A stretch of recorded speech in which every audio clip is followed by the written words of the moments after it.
बिस्मिल्लाहिर्रहमानिर्रहीम, अस्सलाम वालेकुम। प्रोग्राम मुकाबिल में तमाम देखने वालों को मैं खुश आमदेद कहूँगी। फाइनली इमरान खान साहब ने ऐलान कर दिया है कि हफ्ते के रोज़ से वो अपनी तहरीक का आगाज़ करने जा रहे हैं। अब सवाल यहाँ पर यह है कि वफाकी हुकूमत जो ये तासुर दे रही थी कि हम मुकम्मल तौर पर तैयार हैं उनके मुमकिन एहतजाज से निपटने के लिए, मगर इमरान खान साहब ने इस्लामाबाद जाने या किसी भी जगह जाने के हवाले से कोई ऐलान नहीं किया, कोई कॉल नहीं दी। तहरीक के आगाज़ से उनकी मुराद क्या है, इसके ऊपर बात करेंगे। और क्या वफाकी हुकूमत दोहरी मुश्किल में नहीं आ गई? एक तरफ इस्लामाबाद के अंदर बड़ी तादाद में किसान शामिल हो गए हैं, वहाँ पर उन्होंने अपने पड़ाव डाल रहे हैं, मुतालबात की मंजूरी तक वहीं पर रहने के क़याम के हवाले से वो बातें कर रहे हैं। अगर हुकूमत को दोनों तरफ से सामना करना पड़ा तो क्या वाकई वफाकी हुकूमत इसके लिए तैयार होगी या परेशानियों में मजीद इजाफा हो सकता है?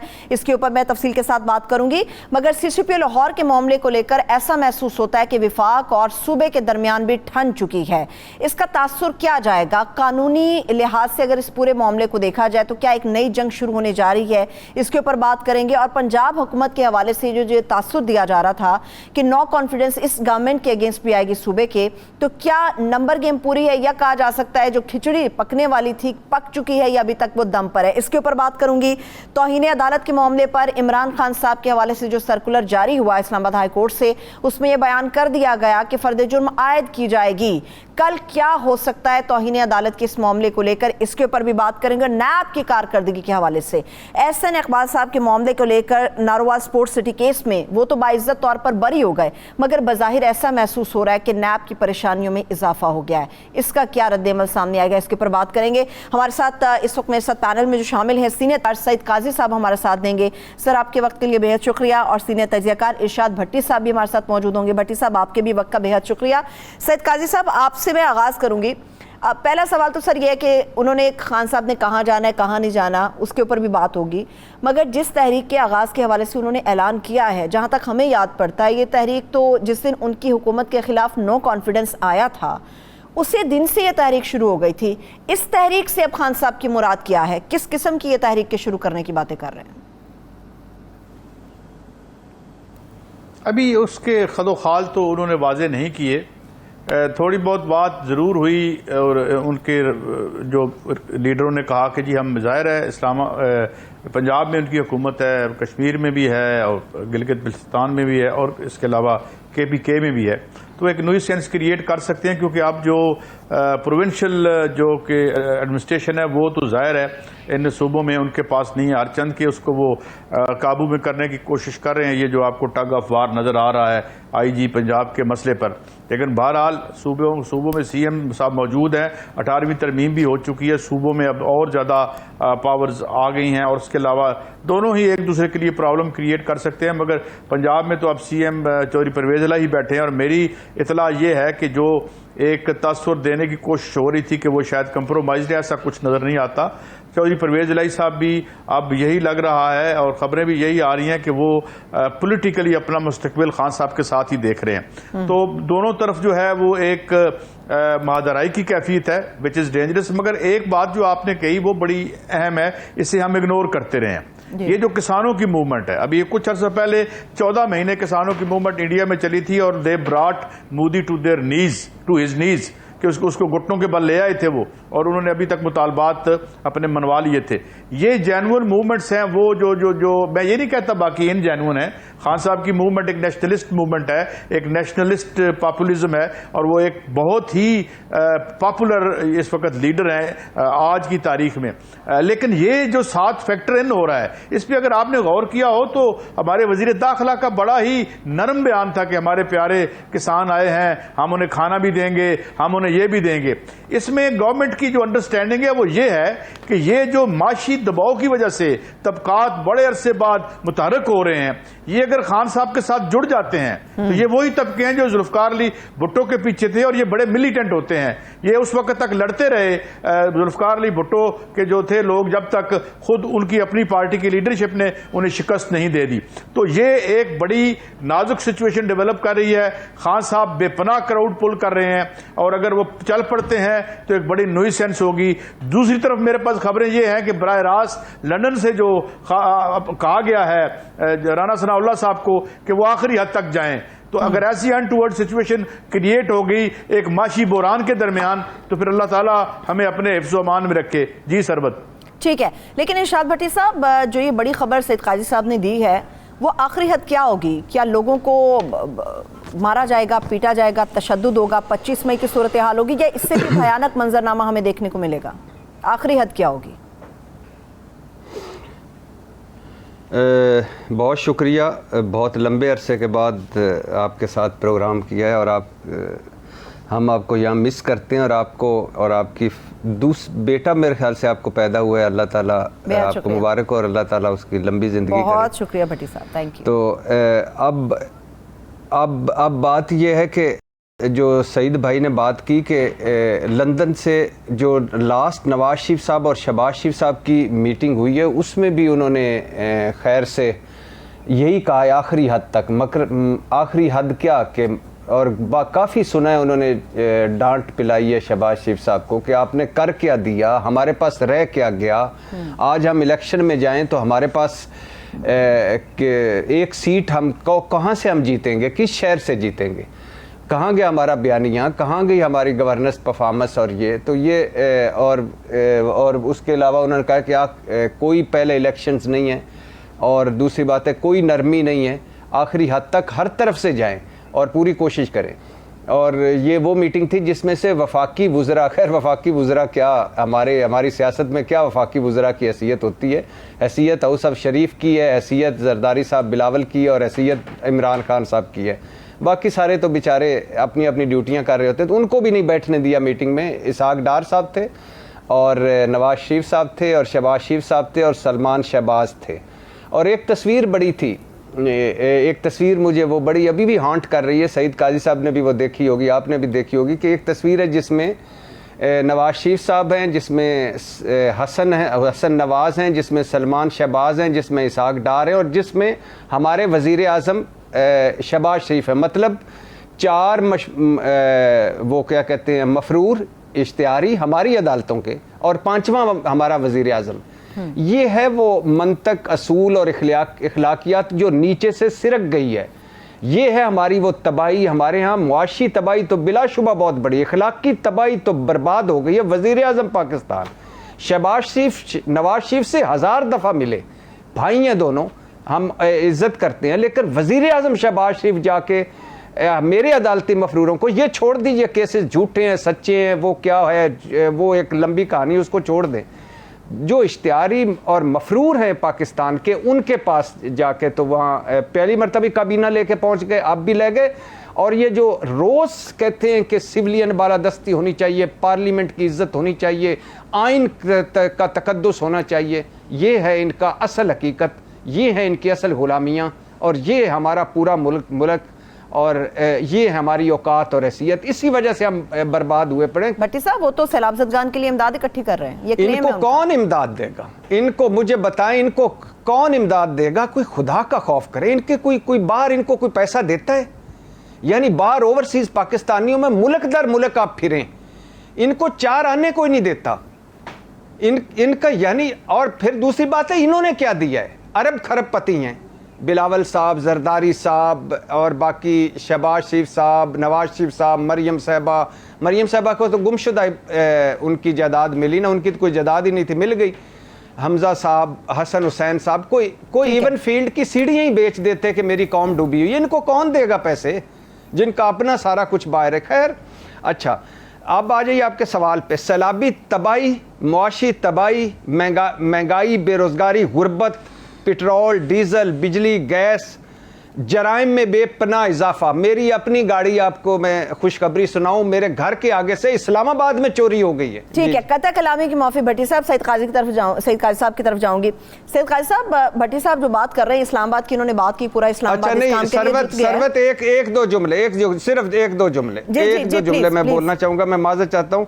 अच्छा, किसान रुल गया, ज़रात तबाह हो गई। क्यों तबाह हो गई? DAP खाद जो है 16, 17, 18 हज़ार की मिल रही है, बिजली के बिल उसकी पहुंच से दूर हैं, डीजल उसकी पहुंच से दूर है, और इंडस्ट्री तबाह हो गई है, इदारे तबाह हो गए हैं। 27 किलोमीटर की हुकूमत जो वफाक की, उसका एक ही, और ये जो कौमी हुकूमत है वफाक, एक ही एजेंडा है, इमरान खान को किस तरह पकड़ धकड़ के अंदर करना और इससे जान छुड़वानी है। कोई अवाम नहीं, कोई बेरोजगारी नहीं, कोई गुर्बत नहीं, कोई महंगाई नहीं। सही है, ठीक है। सईद काजी साहब, इस्लामाबाद की या विफाक की जिस तरह से भट्टी साहब ने बात की है, इमरान खान साहब के इकदाम में कुछ क्लैरिटी कुछ चीज़ें वाजे नहीं है। जिस तरह से उन्होंने कहा कि जी तहरीक का आगाज़ हो रहा है, मगर कॉल नहीं दी। अब कॉल देंगे तो वो इस्लामाबाद जाएंगे या नहीं जाएंगे? पूरा इस्लामाबाद तो कंटेनर से भर दिया गया है।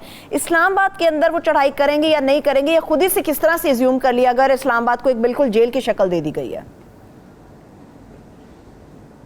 देखिए, अभी तो तहरीक शुरू भी नहीं हुई और खंदकें जो हैं वो खुदनी शुरू हो गई हैं। अगर वो खंदकें खोद के खुद ही महसूर कर लेंगे अपने आप को, तो आधा काम तो खान साहब का हो गया। देखे ना, एक कैपिटल है, उसके 3-4 अगर आप जो आर्टरीज हैं या सड़कें जिन्हें आप कह लें, वो आर्टरीज बंद हो जाती हैं, सस्पेंड हो जाती हैं, तो क्या उससे उससे कहां पे रह जाएगी आपकी हुकूमत और आप क्या करेंगे? दूसरी बात यह है कि ही इज इमेंसली पॉपुलर।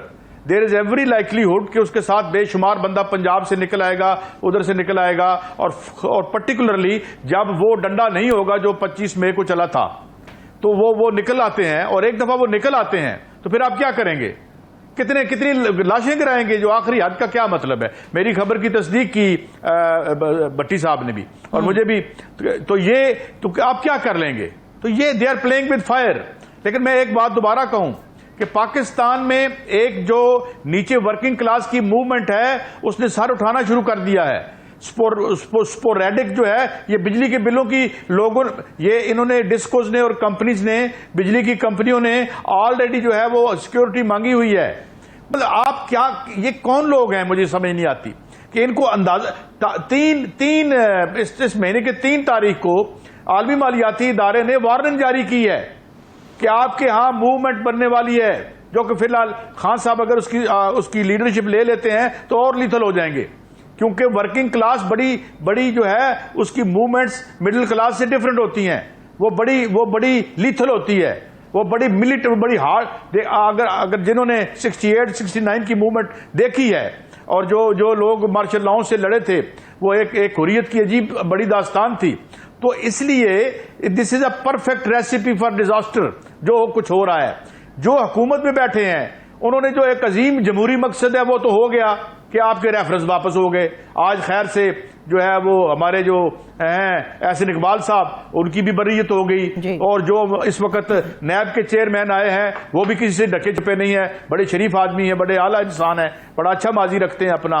तो अब जाके नैब वाले जो है वो प्रोसिक्यूटर जाके जमाइयां लेते हैं अपना, और अदालतों से जाड़े खा लेते हैं। अब उनका कोई और मकसद होगा या क्या मामला होगा? तो ये इनका मकसद है। दूसरा मकसद क्या है? और एक और मैं आपको बात दिलचस्प बताऊं, जो शहबाज शरीफ साहब को कही गई वहां पे, और ये शायद भट्टी साहब इसको कंफर्म करें, उन्होंने सख्ती से कहा है कि मरियम साहिबा को पासपोर्ट दिलवाएं। नवाज शरीफ साहब को एहसास है कि किस किस्म का युद्ध मच सकता है यहां पर क्या खेल हो सकता है, इसलिए उन्होंने कहा है कि do what ever you can, और जो है वो पासपोर्ट दिलवाएं हमें। तो ये यहां हालात है। और मैं अब आप तीसरी बात करता हूं, OLCs आपकी बंद हो गई हैं, टमाटर इंपोर्ट करने के पैसे नहीं है आपके पास ईरान से और अफगानिस्तान से। और एक नई खबर आई कल कि मुमकिन है आपके इंटरनेट की लोड शेडिंग हो, आपके टेलीफोन की लोड शेडिंग हो, कि कोई डॉलर नहीं है देने के लिए।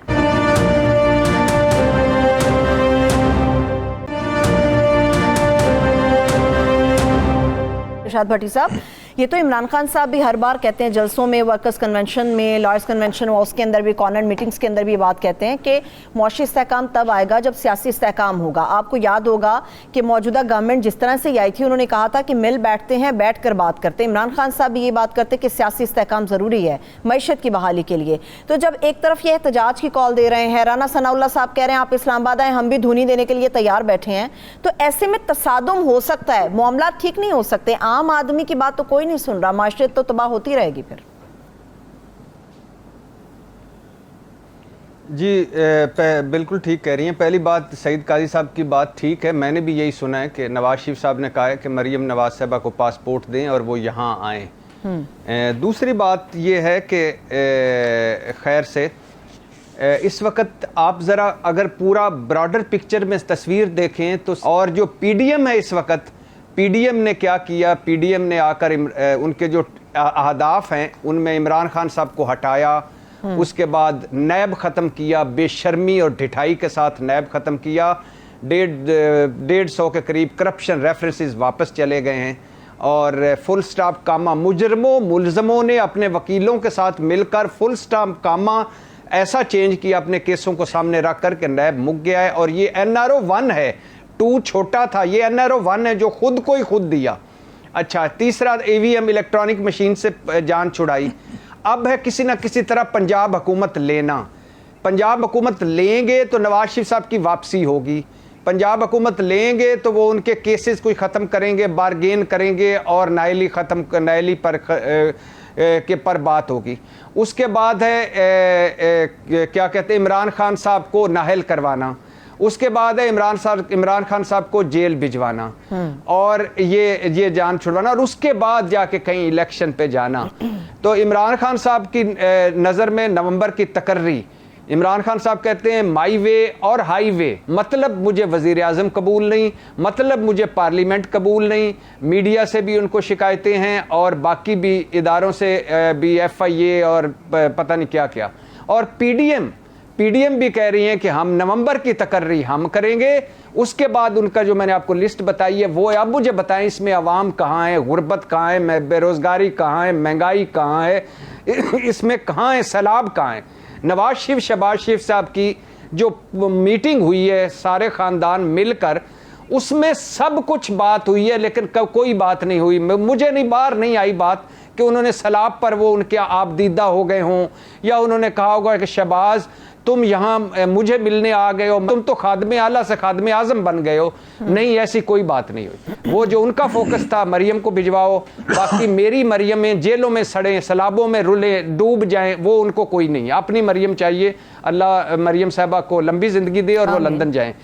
अब ये है कि अब ये होगा क्या, तसादम होगा। मुझे वायलेंस नजर आता है, नफरत। अब कोई मैशत नहीं है, कोई सारे हमारे पाकिस्तान से बड़े हो गए हैं, इनकी अनाएं, इनकी जिद्दें, इनकी लड़ाइयाँ, मैशत तबाह हो गई है। ये ऐलान होना बाकी है, प्लीज जेन में रखिए।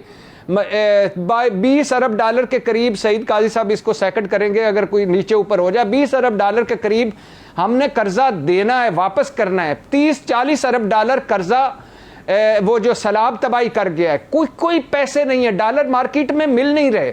और यही दुख है कि ये तजर्बाकार थे, ये अहल थे, ये अरस्तु थे, ये बुकरात थे, ये सुकरात थे। ये कहते थे कि हम आएंगे सारे मसाइल हल करेंगे।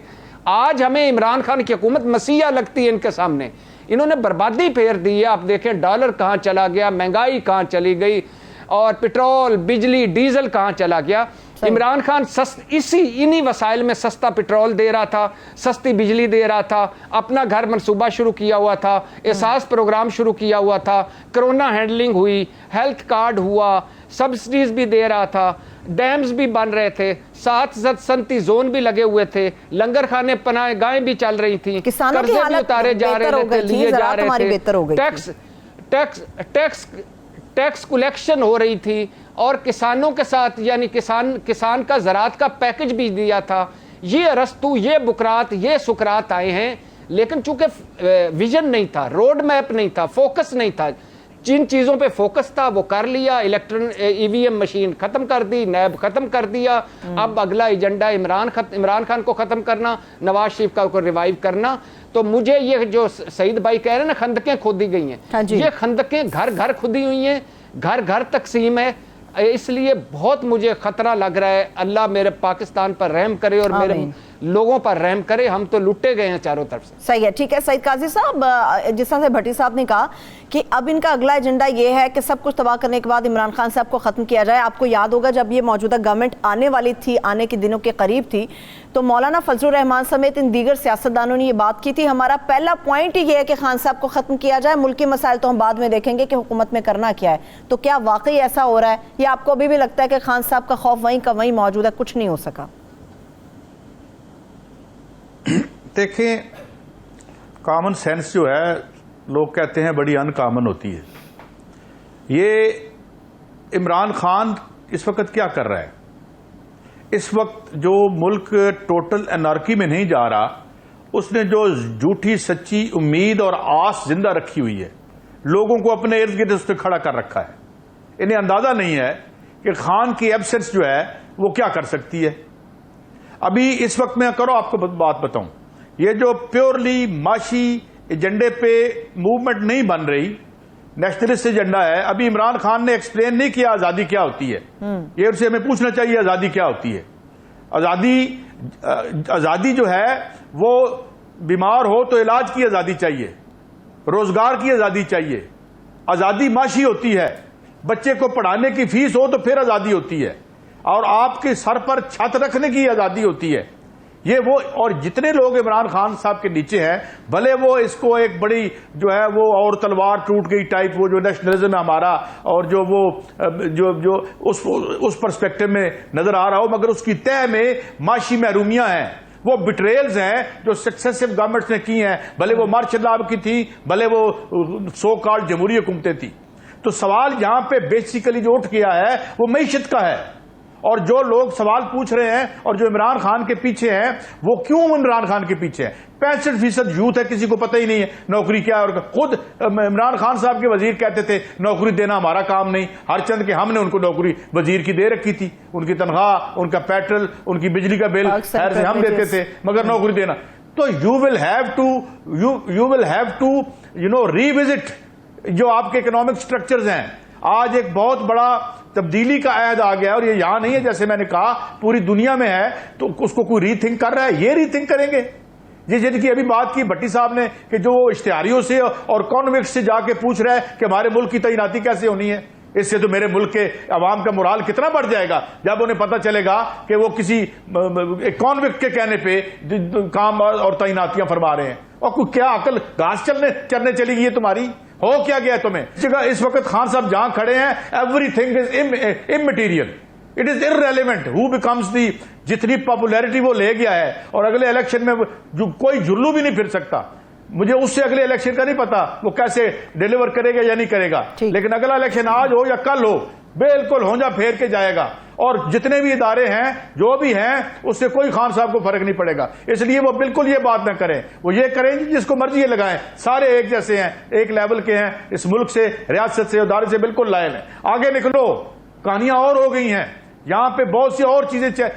इस मुल्क का इकोनॉमिक सिस्टम चैलेंज हो गया है, जो हैवीली रिग्ड है, 1% के हक में, 1% के मफाद में है, 99% इंसान को कुचलता है। 80 से 90% जो है टैक्स इस मुल्क के अवाम देते हैं, जो आपका जो इनडायरेक्ट टैक्सेशन है। तो इसलिए मैं ये समझता हूं कि ये बड़ा नाजुक मोड़ है। और मैं एक आखिरी बात पे खत्म करता हूं, मुझे लगता है और मुझे खबरें आई हैं कि ये अगले 6-10 दिन जो है, इसमें शायद शो डाउन किसी किस्म का हो। अल्लाह ताला हमें महफूज रखे, जो हो हमारे और मुल्क के हक में बेहतर हो। जी सर, ठीक है, इसका जाविया किस तरह से होगा इसके ऊपर मैं बात करूंगी। एक छोटी सी ब्रेक की तरफ चलते हैं, ब्रेक से वापस। जिस तरह से सईद काजी साहब ने भी बात की, हमारा अलमिया ये कि हमारे पाकिस्तान के अंदर जो सियासत इस वक्त चल रही है वो अवामी मसाइल से हट कर सिर्फ एक अहम तकर्री के गिर्द घूम रही है। ब्रेक से वापस आके पंजाब हुकूमत के तहफ़्फ़ुज़ और CCPO के मामले पर विफाक और पंजाब हुकूमत के दरमियान जो चल रहा है, इसके ऊपर बात करेंगे। हमारे साथ रहिए।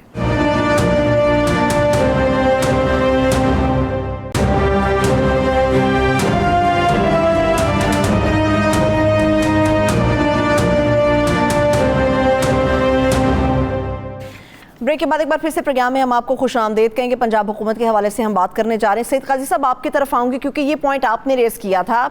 पहले आपने जब गुफ्तगू की तो आपने ये बताया कि परवेज़ इलाही साहब जो अपना फ्यूचर है पॉलिटिकली वो इमरान खान साहब के साथ देख रहे हैं। क्या आप इन खबरों की तरदीद करेंगे या इस तासुर की तरदीद करेंगे कि परवेज़ इलाही साहब और चौधरी शुजात साहब के दरमियान राब्ते दोबारा से शुरू हो गए हैं और इमरान खान साहब के लिए ख़तरनाक बात है?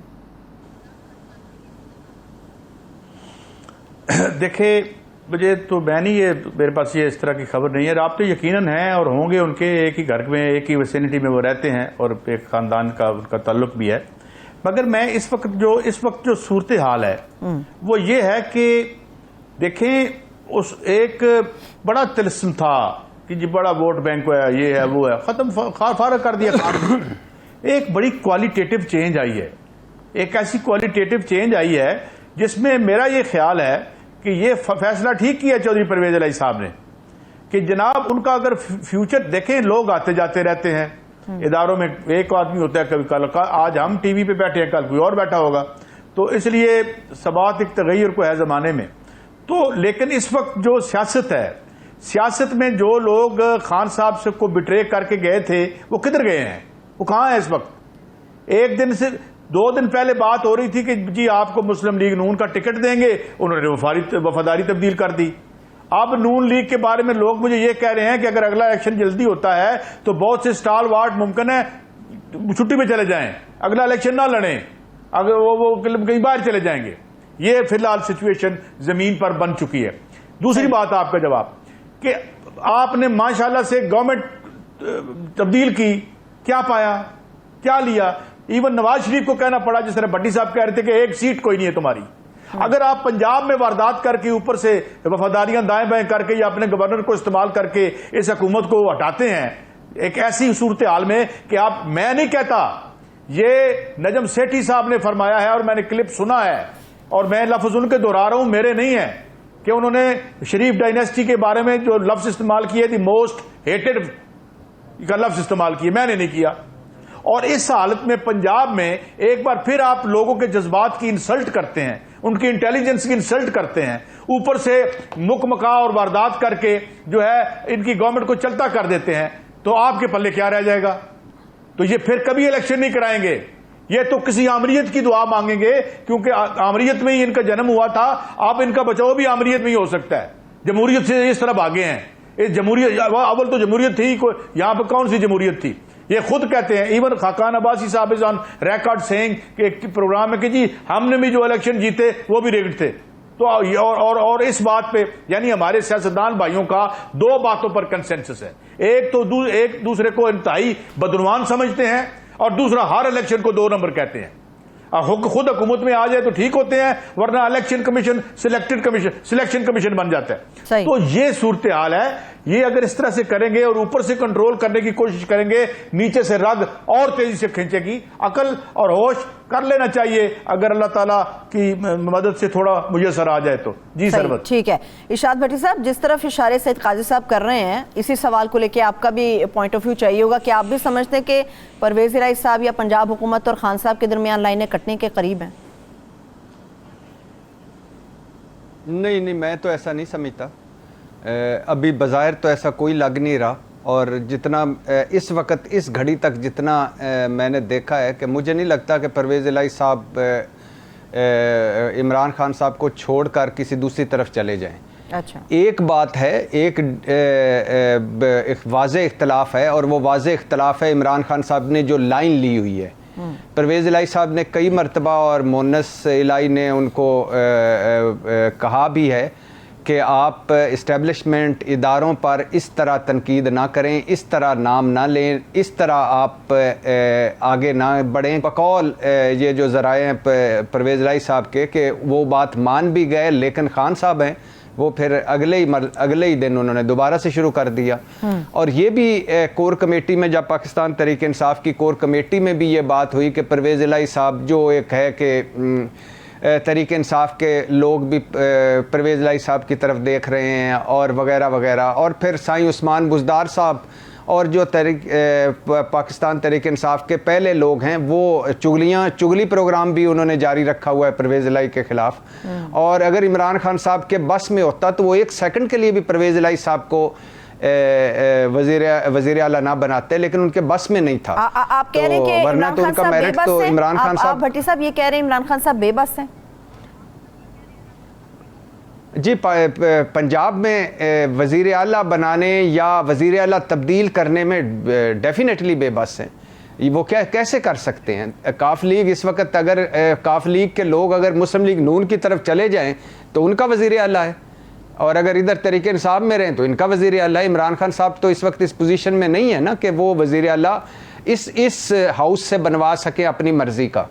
और इमरान खान साहब का मेरिट जो वो बता रहे हैं कि आर्मी चीफ मेरिट पे होना चाहिए, उनका अपना मेरिट है। पंजाब में साईं उस्मान बुज़दार, केपी में महमूद खान, और आज़ाद कश्मीर में सरदार तनवीर इलियास साहब, ये उनका अपना मेरिट है। कमज़ोर लोग लगाना, ताबेदार लोग लगाना। तो इस वक्त इख्तलाफात मौजूद हैं, इस वक्त तहफ़्फ़ुज़ात आपस में मौजूद हैं। इस वक्त ये भी है कि जिस तरह तहरीक इंसाफ के कुछ लोग चाहते हैं, जिनको फैसल वाडा ने कहा है आस्तीन के सांप या 4 का टोला, या वो लोग जो बकौल फैसल वाडा के इमरान खान साहब को वजारत उज़्मा से हटाकर खुद भी वजीर आज़म या ओहदे पे आने चाहते थे, और अब उनको इतना लड़ाकर, इतना आगे ले जाकर उनको वो पंजाब पे और बाकी चीज़ों पे नज़रें जमाना चाहते हैं या पार्टी के ओहदे पे, तो वो उनका ख्याल है कि परवेज़ इलाही साहब उतना खुला के नहीं आ रहे जितना हम आना चाहते हैं, जिस तरह हम इख्तिजाज में शरीक हों, पर्चे काटें, मुखालफिन को अंदर करें वगैरह वगैरह। लेकिन मुझे इस वक्त नहीं लग रहा कि इमरान खान साहब और परवेज़ इलाही के इस वक्त, इस घड़ी तक के रास्ते जुदा हैं। हाँ, अलबत्ता ये जो अजीब कार्टूनिस्ट की किस्म की ये जो अजीब जोकरों वाली लड़ाई मरकज़ और सूबे में है, ये अजीबो गरीब है कि 27 किलोमीटर की हुकूमत उनको मंजूर नहीं, और वो पंजाब पे कभी CCPO बदल दो, तो कभी फलाना बदल दो, तो कभी ये बदल दो। हमारे मसाइल क्या हैं और इनकी लड़ाइयाँ क्या हैं, आप इससे अंदाज़ा लगा लें कि हम किधर जा रहे हैं और किधर से आ रहे हैं। तो लिहाजा अजीब सी खिचड़ी पकी हुई है, अजीब सी चीज़ें चली हुई, कल हर रोज़ बदल जाती हैं चीज़ें, कल कुछ हो, आज तक मैंने आपको बताया, कल कुछ और हो जाए इसका कोई गारंटी नहीं है किसी के पास। लेकिन इस वक्त तक काफ लीग, परवेज़ इलाही साहब और तहरीक इंसाफ एक हैं और एक ही कश्ती में सवार हैं और एक ही तरफ जा रहे हैं, अलबत्ता तमाम तर तहफ़्फ़ुज़ात के बावजूद। सही, ठीक है। सईद काजी साहब, CCPO के हवाले से भट्टी साहब ने जो गुफ्तगू की है, डेफिनेटली ये वफाक की जिम्मेदारी है और वफाक ही तयनाती करता है CCPO के हवाले से, इस आमोदे के हवाले से। अगर वफाक उनकी खदमात वापस लेना जा रहा है तो पंजाब हुकूमत के पास उनके रोकने के क्या ऑप्शंस हैं? वो कहते हैं मुफादे आमा के तहत क्या ये कानूनी जंग नहीं शुरू हो जाएगी, एक कानूनी लड़ाई की तरफ नहीं चली जाएगी सूरत हाल? देखिए, ये सिचुएशन उस वक्त भी पैदा हुई थी जब नवाज शरीफ पंजाब के वज़ीर आला थे और मोहतरम बेनज़ीर भुट्टो जो है वो सेंटर में थी। अब बात यह है कि 18वीं तरमीम के बाद सूबों को और इख्तियारात मिले हैं। मेरी बात हुई है एक दो ब्यूरोक्रेट से और एक आध वकील से भी बात हुई है। पहले तो ये अगर तो कोई अंडरस्टैंडिंग हो तो हो जाता है, बंदा एक कंसेंसस हो जाता है, मगर अब कंसेंसस नहीं है और उसमें यह है कि ना सूबा उनको हिलने देगा और उधर सेंटर जो है वो इनकी जो डिमांड है उस पर भी बैठ सकता है, वो रुकावट डाल सकती है। अगर कोई नाम देते हैं, 2 या 3 नाम देते हैं उनको, जी इनमें से एक बंदा दे दें, तो वो उसके ऊपर बैठ सकते हैं। लेकिन सूबे में अब CM ही बैठा हुआ है और CM और नीचे जो काम करना है वो आपको जो प्रोविंशियल सर्विस के लोग हैं उन्होंने ही काम करना है। ऊपर ठीक है सेंट्रल सुपीरियर सर्विसेज के लोग बैठे हुए हैं। ये कोई ऐसी काबिल रश्क सूरत हाल नहीं है। एक तो सेंटर से दरखास्त है कि वो भी 2 नंबर पर्चे करने बंद कर दे। ये जो पर्चों के जरिए सियासत का रुख मोड़ने की वो कोशिश कर रहे हैं, वो ये काम ना करें तो जाहिर है इधर भी नहीं होगा। और ये अपनी, और अगर आप बीमारी का इल्म नहीं रखते, उसकी इटियोलॉजी का इल्म नहीं रखते तो इलाज क्या करेंगे? सही है, इलाज करने के लिए आप इलाज की बात कर रहे हैं। इस इलाज के लिए हर हुकूमत ने अपने मातहत इदारे रखे होते हैं जिन्हें खुद मुख्तार इदारे का नाम दिया जाता है, मगर वो कितने खुद मुख्तार होते हैं? ब्रेक से वापस आके इसके ऊपर बात करें। नैब की परफॉर्मेंस के हवाले से बात करेंगे और तौहीन अदालत केस के मामले पर कल इमरान खान साहब के अगेंस्ट क्या होने जा रहा है इसके ऊपर बात करेंगे। हमारे साथ रहिए।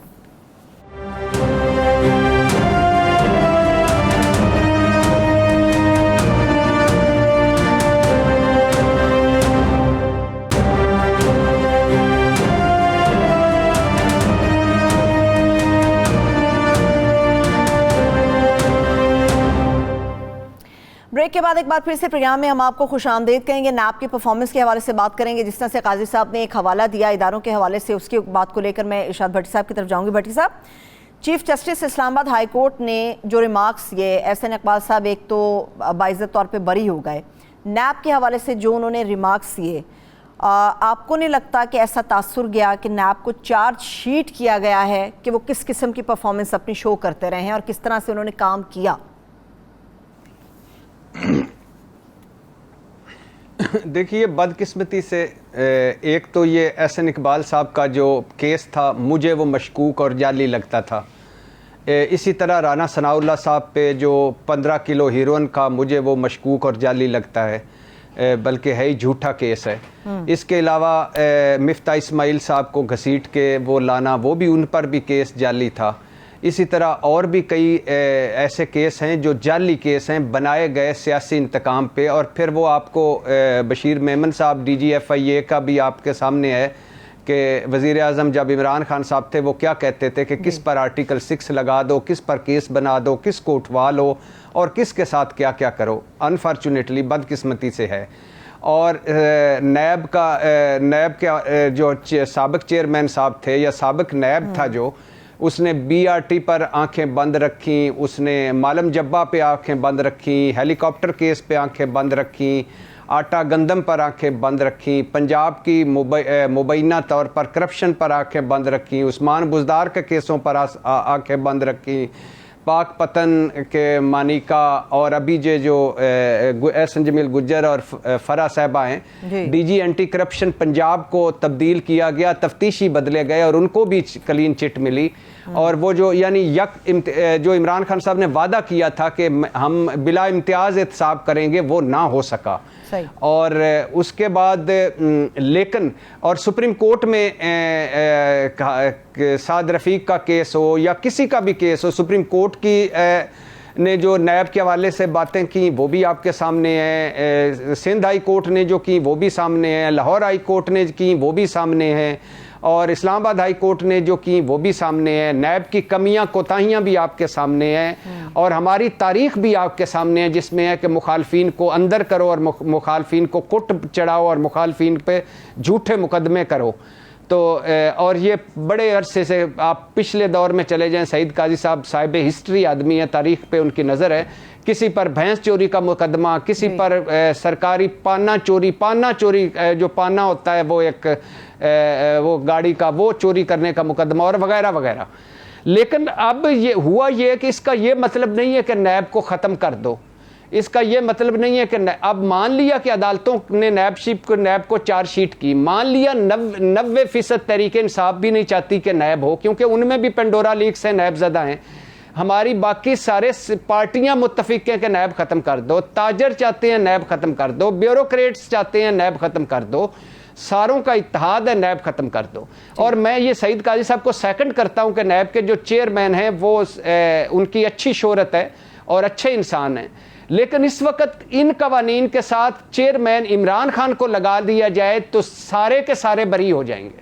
आप मुझे बताएं कि जरदारी साहब का जो जाली अकाउंट्स मनी लॉन्ड्रिंग केस है वो क्या झूठा केस है? आप मुझे बताएं पैनामा लीक्स झूठी है? आप मुझे बताएं TT केस झूठा केस है? आप मुझे बताएं ये जो बाकी करप्शन है या मुबैना हड़प्शन है ये क्या झूठी हुई है? कौन लूट के ले गया मुल्क को, कौन सारा कुछ खा गया है? क्या ये सारे झूठे हैं? और अच्छा, अब हुआ ये है कि नैब के मैंने जैसे कहा कि मुल्ज़मों मुजरमों और उनके वकीलों ने अब मुबैना तौर पर अपने केसों को सामने रख के नैब में तरमीम की। मतलब बैरून मुल्क से आया सबूत काबिल कबूल नहीं, इसका मतलब है कैलबरी फाउंड केस खत्म हो जाएगा।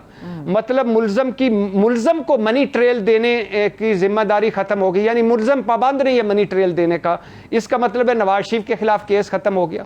असासों की तारीफ बदल दी, यानी अब असासों की तारीफ बदलने से शहबाज शरीफ साहब, जरदारी साहब और इनके सारे केस खत्म हो जाएंगे। बेनामीदार की तारीफ, यानी आप बेनामी पे मैं अपने नाम पे नहीं किसी पे भी रख सकता हूँ, इस अपने बीवी बच्चों करीबी रिश्तेदारों को आप सोच लीजिए कितनों ने रखे हुए थे, सारे बरी हो जाएंगे। इस तरह दौरान तफ्तीश मुल्ज़म असासे फरोख्त कर सकता है। आप मुझे बताएं कि अब केस चल रहा होगा, असासे बिकते जा रहे होंगे, वैसे भी कुछ 5, 7, 10 आखिरी फिक्र है 5-10 साल के बाद एक लॉन्ड्री निकलती है, पिछले जो करप्शन वाले हैं वो धुल जाते हैं और मुल्ज़म मुजरम बदल जाते हैं। ये तो अब लॉन्ड्री लगी हुई है, ये सारे एक एक करके निकल जाएंगे। आप बहस करते हैं, सवाल जवाब का सेशन होता है। काजी साहब, इसका हल क्या है? क्या इदारों को खत्म कर दिया जाए, रेगुलेट कर दिया जाए? आपका समझ से इसका हल क्या है और कल तौहीन अदालत केस के अंदर क्या होने जा रहा है? मैं चाह रही हूं आप दोनों सवालों को एक साथ मुझे प्लीज बताइए। इसका हल सिर्फ एक है सरबत, इसका हल ये है कि जो मोटरसाइकिल चोरी करने वाले की तफ्तीश होती है, इनकी वही तफ्तीश करवाओ, बंद करो नैब को, बंद करो FIA को। ये अरमानी का सूट पहन के जाके अंदर धमकियां देते हैं। डॉक्टर रिजवान मरहूम ने मुझे खुद बताया था, मैं हल्फन गवाह हूं कि अंदर उसको धमकियां मिली। नैब कराची में नाम पूछे एक मोहतरमा ने, बहुत बड़ी शख्सियत है सिंध की, कि तुम्हारा नाम क्या है, तुम कौन हो, और यहां इनको वहां बिठाओ जहां मुश्तबों को बिठाते हो। मैं 3rd डिग्री का बिल्कुल सपोर्टर नहीं हूं, मगर मेरे थानों में जो निजाम तफ्तीश राइज है, ये कवालियां पढ़ के बताएंगे किधर माल और खुरा बताएंगे। आपका क्या ख्याल है कि नैब साबित नहीं कर सकी तो करप्शन नहीं हुई, जिस तरह मेरा दोस्त भट्टी कह रहे हैं? मुझे ये बताएं, इनको बिठाएं वहां पे।